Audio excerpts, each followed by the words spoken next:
రామమందిరాన్ని నిర్మించేటప్పుడు అందరూ చర్చించుకునే విధంగా ఏం జరిగింది? నాసా సైంటిస్టులకు ఈ విషయం తెలిసిన తర్వాత వారందరూ ఆశ్చర్యపోయారు. వీటి గురించి తెలుసుకున్న తర్వాత మీరు కూడా ఖచ్చితంగా ఆశ్చర్యపోతారు. ఈ వీడియో చూసిన తర్వాత మీరు హిందూ అయినందుకు ఖచ్చితంగా గర్వపడతారు. చాలా సంవత్సరాల కల చివరికి నెరవేరింది. రామమందిరాన్ని నిర్మించారు. ఇప్పుడు ప్రతి ఒక్కరూ కూడా జనవరి 22 కోసం వేచి చూస్తున్నారు.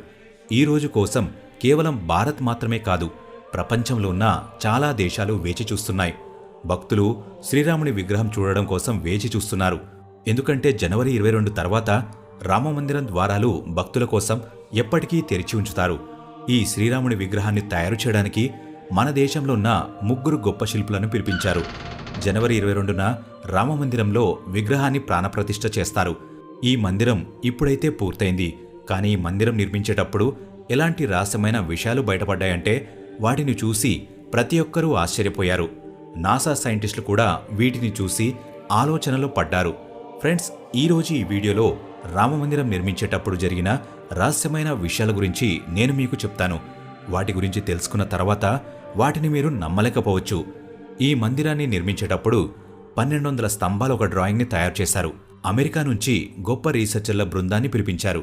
రామమందిరాన్ని నిర్మించేటప్పుడు జరిగిన త్రవ్వకాలలో ఎటువంటి వస్తువు బయటపడిందంటే దాన్ని చూసి అందరూ ఆశ్చర్యపోయారు. ఈ విషయం గురించి తెలుసుకున్న భారత ప్రభుత్వం వెంటనే ఒక కమిటీని నియమించింది. ఆ తర్వాత ఇక్కడ రీసెర్చ్ని ప్రారంభించింది. కానీ ఆ తర్వాత జరిగిన విషయాలు చూసి అందరూ రామభక్తులుగా మారిపోయారు. రామమందిరాన్ని నిర్మించేటప్పుడు అమెరికా నుంచి థామస్ అనే ఒక సైంటిస్టు వచ్చాడు. ఇక్కడికి వచ్చి రామమందిరం నిర్మాణం బాగానే జరుగుతుందని అతను గ్రహించాడు. ఆ తర్వాత అతను అక్కడ రీసెర్చ్ని మొదలుపెట్టాడు. అతను తన పని చేసుకుంటున్నప్పుడు మందిరం పరిసరాలను గమనించాడు. అప్పుడు అతను మట్టి మెత్తగా ఉన్న ప్రదేశాన్ని చూశాడు. ఆ మట్టి చూడ్డానికి ఎలా ఉందంటే మిగిలిన మట్టితో పోలిస్తే చాలా విచిత్రంగా ఉంది. అప్పుడు థామస్ వెంటనే కొంతమంది వర్కర్స్ని అక్కడ తవ్వమని చెప్పాడు. థామస్ వర్కర్స్కి అసలు ఆ మట్టిని తవ్వమని ఎందుకు చెప్పాడో అర్థం కాలేదు. అయినా వారు ఏమీ ప్రశ్నించకుండా తమ పనిని మొదలుపెట్టారు. అక్కడ తవ్వకాలు జరిపిన కాసేపటికే అక్కడ నుంచి నీళ్లు బయటకు వచ్చాయి. ఆ నీళ్లను చూసి వర్కర్స్ అందరూ చాలా బాధపడ్డారు. ఎందుకంటే నీళ్లలో తవ్వకాలు జరపడం చాలా అంటే చాలా కష్టం. కానీ ఈ నీళ్లను టెస్ట్ చేసిన తర్వాత ఈ నీళ్లు అక్కడున్న సరయూ నది అని తెలిసింది. ఈ విషయం సైంటిస్టులందరినీ ఆలోచనలో పడేసింది. ఇలా నీళ్లు వస్తూ ఉంటే అసలు ఇక్కడ మందిరం ఎలా నిర్మిస్తామని వాళ్ళు ఆలోచనలో పడ్డారు. ఎందుకంటే నీటి నేలలో దృఢమైన మందిరాన్ని కట్టడం ఒక సాధారణమైన విషయం కాదు. ఆ సమయంలో అందరి మనసులో ఒకటే ఆలోచన, భూమి కింద సరయూ నది నీళ్లు దొరకడం చమత్కారమా లేదా దేవుడి మాయా? ప్రతి ఒక్కరూ దీని గురించి ఆలోచించారు. కానీ దీనికి సమాధానం దొరకలేదు. అప్పుడు అందరూ శ్రీరాముణ్ణి ప్రార్థించారు. ఎందుకంటే ఎప్పటి వరకైతే ఆ నీళ్లు వస్తూ ఉంటాయో అప్పటి వరకు మందిరాన్ని నిర్మించలేరు. కానీ తర్వాత రోజే నీళ్లు రావడం ఆగిపోయింది.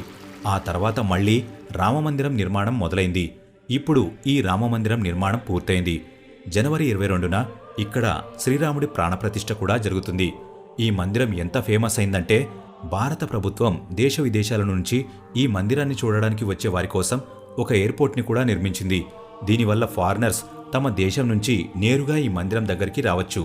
ఈ మందిరాన్ని మనమందరం చూడగలం. కానీ ప్రాచీన కాలంలో ఉన్న రామమందిరం ఏ విధంగా ఉండేది, దానిని ఎవరు నిర్మించారు? ఎందుకంటే ఈ విషయాలు కొంతమందికి మాత్రమే తెలుసు. మీలో చాలామందికి దీని గురించి తెలియకపోవచ్చు. ఈరోజు దీని గురించి నేను మీకు వీడియోలో క్లియర్గా చెప్తాను. అసలు ఈ అయోధ్య నగరాన్ని ఎవరు నిర్మించారు? ఈ ప్రదేశం హిందువులకు చాలా పవిత్రమైనది. ఎందుకంటే ఇక్కడ శ్రీరాముడు జన్మించాడు. ఈ కారణం చేతనే ఈ ప్రదేశాన్ని రామజన్మభూమి అని కూడా అంటారు. చరిత్రకారుల ప్రకారం కౌశల్ ప్రదేశం ప్రాచీన రాజధాని అవధ్. కాలం గడుస్తున్న కొద్దీ దీని పేరు అయోధ్యగా మారింది. బౌద్ధ కాలంలో ఈ ప్రదేశాన్ని సాకేత్ అని పిలిచేవారు. అయోధ్య మందిరాల నగరం. ఇక్కడ జరిగే త్రవ్వకాలలో ఈ రోజుకి కూడా హిందువుల, జైనుల, బౌద్ధుల మతాలకు సంబంధించిన అవశేషాలు దొరుకుతాయి. అయోధ్య నగరం గురించి వాల్మీకి రామాయణంలో కూడా చెప్పబడింది. శ్రీరాముడు జలసమాధి అయిన తర్వాత అయోధ్య చాలా కాలం వరకు నిర్జీవం అయిపోయింది. కానీ శ్రీరాముడు జన్మించిన జన్మభూమి అలానే ఉంది. శ్రీరాముడు కొడుకు కుషుడు అయోధ్యని మళ్లీ నిర్మించాడు. ఈ నిర్మాణం పూర్తయిన తర్వాత దీనిని చివరిగా బృహద్బలుడు పాలించాడు. బృహద్బలుడు మహాభారత యుద్ధంలో అభిమన్యుడి చేతుల్లో చనిపోయాడు. మహాభారత యుద్ధం ముగిసిన తర్వాత అయోధ్య మళ్లీ నిర్జీవం అయిపోయింది.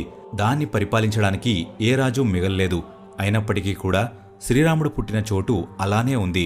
పౌరాణిక కథల ప్రకారం 100 BC సంవత్సరానికి ముందు ఉజ్జయిని చక్రవర్తి సామ్రాట్ విక్రమాదిత్య ఒకసారి ప్రయాణిస్తూ ఈ అయోధ్యని చూస్తాడు.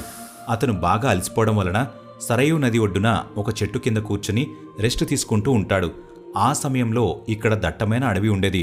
ఆ అడవిలో ఎవరూ నివసించేవారు కాదు. అప్పుడు విక్రమాదిత్య ఈ ప్లేస్లో కొన్ని అద్భుతాలను చూస్తాడు. అంతగా ఈ ప్లేస్లో ఏముందని అతను ఆలోచిస్తూ ఉంటాడు. అప్పుడు అతను అక్కడున్న ఋషులను కలుసుకుంటాడు. అప్పుడు ఆ ఋషి ఇది శ్రీరాముడు జన్మించిన చోటు అని చెప్తాడు. ఆ ఋషులు చెప్పిన దాని ప్రకారం విక్రమాదిత్య ఇక్కడ ఒక అందమైన మందిరంతో పాటు కొన్ని బావులు, నివసించడానికి మెహల్ని కూడా నిర్మిస్తాడు. 84 స్తంభాలపైన ఒక అతిపెద్ద మందిరాన్ని నిర్మించాడు. ఆ తర్వాత అందరూ దీని గురించే మాట్లాడుకుంటూ ఉండేవారు. విక్రమాదిత్య తర్వాత పాలించిన రాజులు ఈ మందిరాన్ని బాగా చూసుకునేవారు. వాళ్లలో ఒకడే శుంగ్ వంశంలోని పుష్యమిత్ర శుంగ్. ఇతను మందిరాన్ని చాలా డెవలప్ చేశాడు. మనకి అయోధ్యలో దొరికిన పుష్యమిత్ర శృంగ శిల్పమే దీనికి ఆధారం. దీంతో పాటు అతను 2 అశ్వమేధ యాగాలు చేశాడని కూడా అంటుంటారు. ఆ తర్వాత ఈ అయోధ్యని గుప్తులు పాలించారు. ద్వితీయ చంద్రగుప్తుడు పాలిస్తున్న సమయంలో అయోధ్య గుప్తరాజ్యానికి రాజధానిగా ఉండేది. ఆ తర్వాత చాలా కాలం వరకు అయోధ్య గుప్తరాజ్యానికి రాజధానిగా ఉంది. గుప్తకాలంలోన్న మహాకవి కాళిదాసుడు అయోధ్య గురించి చాలా రచనలు చేశాడు. చరిత్రకారుల ప్రకారం 600 BCకి ముందు అయోధ్యలో చాలా గొప్ప వ్యాపార కేంద్రం ఉండేది. దీనికి 5వ శతాబ్దంలో అంతర్జాతీయ గుర్తింపు లభించింది. ఎక్కడ చూసినా దీని గురించే చర్చలు జరుగుతూ ఉండేవి. అప్పుడు ఈ ప్రదేశం పేరు సాకేత్. ఆ తర్వాత ఇక్కడికి చాలా ఎక్కువ సంఖ్యలో ఫారినర్స్ వచ్చేవారు. 11వ శతాబ్దంలో జయచింద్ ఇక్కడికి వచ్చాడు. అతను మందిరంలో ఉన్న విక్రమాదిత్య గారి శిల్పాన్ని ధ్వంసం చేసి తన పేరును రాయించుకున్నాడు. పానీపట్ యుద్ధం ముగిసిన తర్వాత జయచంద్ పాలన కూడా ముగిసింది. ఆ తర్వాత భారత్ని చాలామంది ఆక్రమించుకున్నారు. ఆ తర్వాత ఆక్రమణ ఎంత పెరిగిందంటే వాళ్లు పూర్తి భారతదేశాన్ని తమ కంట్రోల్లోకి తెచ్చుకున్నారు. కాశీ, మదురైతో పాటు అయోధ్యని కూడా ఆక్రమించుకున్నారు. ఆ తర్వాత వాళ్లు పూజారులను చంపేసి మందిరంలోని శిల్పాలను ధ్వంసం చేయడం మొదలుపెట్టారు. కానీ 14వ శతాబ్దం వరకు వాళ్లు అయోధ్యలోని రామమందిరాన్ని ఏమీ చేయలేకపోయారు. చాలామంది అయోధ్యని ఆక్రమించిన తర్వాత కూడా శ్రీరాముడి జన్మస్థానం 14వ శతాబ్దం వరకు అలానే ఉంది. ఆ తర్వాత సికందర్ లోధి అయోధ్యని పరిపాలించినప్పుడు ఇక్కడ మందిరం ఉండేది.